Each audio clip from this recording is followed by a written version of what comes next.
Brought to you by Thomas Allgaier and Frennis. This edition highlights key LinkedIn posts on future mobility and market evolution in weeks 25 and 26.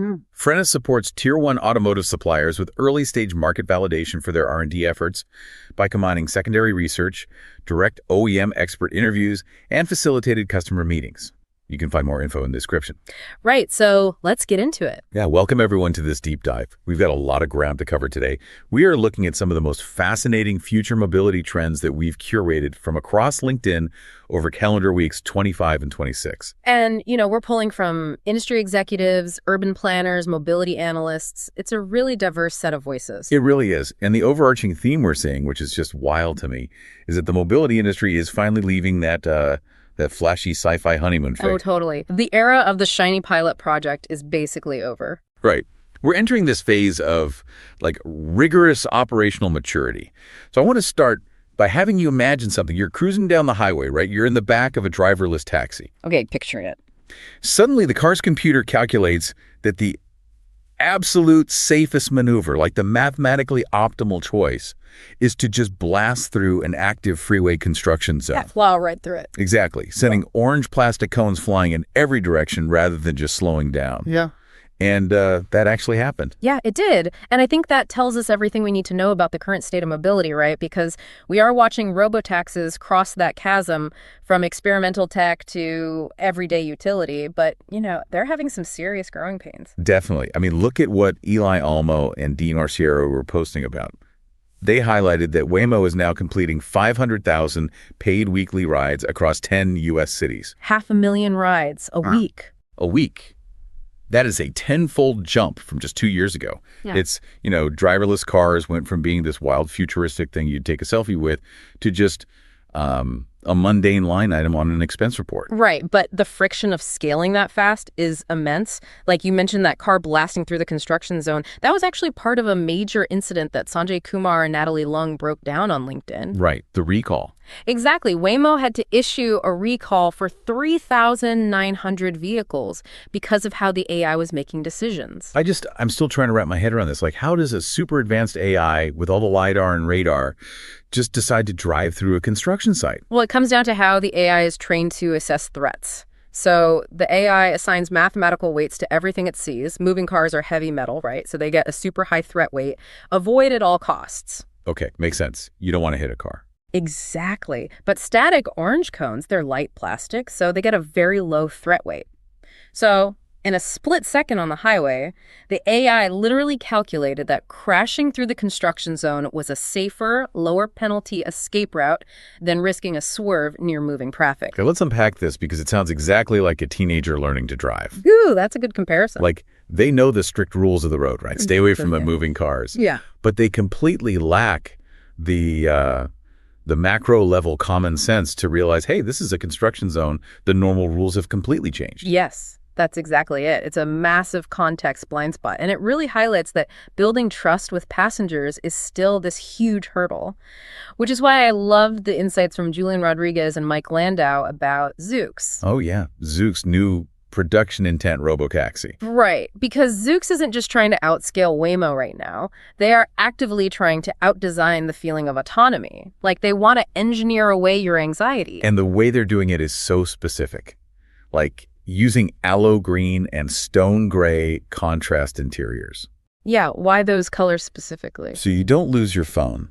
Think about it. When you get out of an Uber at night and it has black leather seats, and you have a mini panic attack because you can't see your dark phone. Oh, I hate that feeling. You're just patting your pockets frantically. Exactly. The light gray seats mean your black smartphone stands out instantly. It literally lowers your cognitive load. Plus, they have these fluted charging pads so your phone doesn't slide around on sharp turns, and these upgraded touch screens to constantly reassure you. It's brilliant. But this focus on premium design is also leading to some interesting new business models that we really need to watch. You're talking about the loyalty program? Yeah. Brian Reimer and Sean O'Kane posted about Waymo Premier. It's this $29.99 a month subscription. You get priority pickups, cash back. Wait, priority pickups? So if it's pouring rain and everyone wants a ride, I can just, pay $30 a month to skip the line. Essentially, yes. And we have to ask the why it matters question here. Robotaxis were supposed to democratize transit, right? But If they become a premium tier service where you buy your way to the front of the line, what does that mean for public mobility access? Are we just building an exclusive transit lane for people who can afford it? That's a huge equity issue. But, delivering that kind of premium service at scale requires a massive physical operation behind the scenes. Oh, absolutely. Which brings us to our second big theme, the unbundling of the whole AV ecosystem. Timothy Papandreou had this great post where he pointed out the industry is splitting into 4 layers. Right. The vehicle metal, the AI brains, the ride-hail demand, and the local operations. Exactly. And we're seeing this play out live. Like Ben Hubbard and Athena Browning highlighted that massive global Level 4 partnership announced at the MOE 2026 event. You have Stellantis making the metal, Wave doing the AI brains, and Uber handling the demand network. Unbundling in real time. And Bill Pierce and David Zoya noted Mobileye is doing something similar. They're launching a 100-vehicle fleet that scales to 17,000 using Move It for the demand. It's like the PC industry in the 90s, where hardware, software, and apps all split up. Yeah, but here's the catch. The real bottleneck right now, it isn't the AI anymore. It's that 4th layer, the ground operation. The messy physical stuff. Right. George Calagaros pointed this out. He warned that the 2026 FIFA World Cup is going to brutally stress test these AV fleets because, vehicles have to be charged, they have to be cleaned. Because people spill things, obviously. Exactly. And they have to be staged at the right depots before a surge even hits. That is a massive logistics problem, not a software problem. Speaking of logistics, I feel like everyone is so obsessed with passenger robotaxis that we are completely ignoring the hidden workhorses of society. Oh, the commercial fleets. Yes. Paul Perone made this point. Do you know how many refuse trucks there are in the U.S.? 180,000, plus 500,000 school buses and 850,000 forklifts. That's incredible scale. It's a $500 billion market. You can't just scrap all of that overnight and replace them with brand new autonomous pods. The economics are impossible.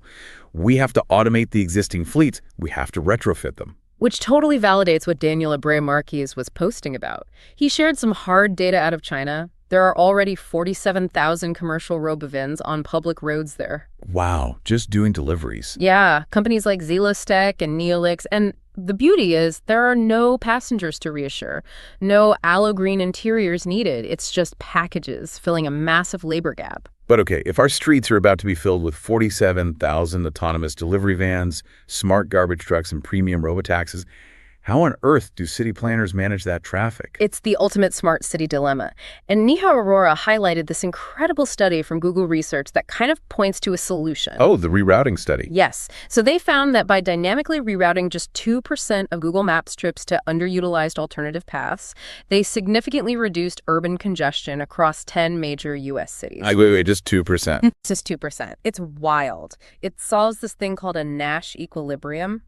Basically, when everyone uses an app to find the absolute fastest route, the app sends everyone to the exact same highway. Right, and then the highway becomes a parking lot. Exactly. Individually smart decisions create a collectively terrible outcome. But if you just tweak 2% of the cars to take a slightly slower route, the whole system balances out and speeds up. Okay, here's where it gets really interesting to me, but also a bit scary. If an app can control city traffic, like an air traffic controller, who governs that data? Like, do we really trust tech companies to literally run our cities? That is the exact tension Henry Lofton was talking about. He pointed out that the AI is really just an amplifier. The technology is the easy part now. The hard part is the bureaucracy. Exactly. Governance, cybersecurity, getting these siloed city departments to actually share data with each other. If you have bad governance, AI just helps you make bad decisions faster. Which means cities really need to focus on what they actually control, like the curb. Brooks McKinney posted about Passport's curb management software. It's helping cities keep bus lanes clear and manage emergency routes. Right, because curb management isn't just about parking anymore, it's about flow. Exactly. And Emil Pabst and David Reed made such a good point about this. We dedicate so much of our public space to cars that just sit idle 23 hours a day. Reed pointed out that reducing mandatory parking requirements is actually the key to unlocking housing development in cities like Boston and NYC. It's the physical space we need, and that perfectly connects to our last major theme. If you reduce parking, you have to offer alternative transport, which is where micromobility is stepping in to fill those gaps. Yes, and the micromobility sector has really grown up lately. Lars Christian Grudem Olsen reported on Lime's $1.7 billion IPO filing. Which is huge, though they do have some debt to deal with. True, but it shows real revenue. And Maria Eugenia Romero Ducroc noted from that MME 2026 event that operators are finally focusing on profitability. Like, Maybe hit profitability in just 120 days. No more just recklessly dumping scooters on sidewalks. Right, but hitting those profit margins relies on high utilization. And Paul Rominsky shared this crazy insight. 60% of shared mobility rides are lost simply because the vehicle is too far away when the demand forms. Ah, yes, the Disney trash can rule. I loved this analogy in the sources. Explain that one, it's so good. So Disney realized people will only walk a very specific distance to throw away trash. If it's too far, they just litter. It's the exact same psychology with e-bikes. If the bike isn't right in front of you when you walk out of a building, you won't walk 3 blocks to get it. You just hail a ride instead. Convenience always wins, which is why Trip Solution is so smart. They're using what they call physical AI to dynamically reposition e-bikes toward demand before it even happens. So the bikes are moving to where the people are going to be. Exactly. And when you remove those friction points, behavior actually changes.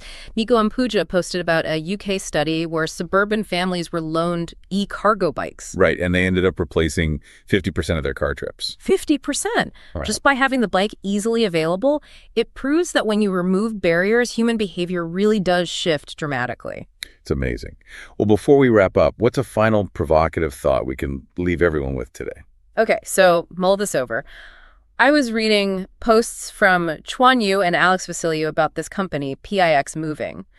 We always talk about moving people faster from A to B, but what if the future of mobility isn't the autonomous car, but the autonomous city? Wait, what does that mean? An autonomous city? Instead of you traveling across town to a coffee shop or a store, what if the physical spaces like retail, real estate, public services become dynamic and they actually route themselves to you?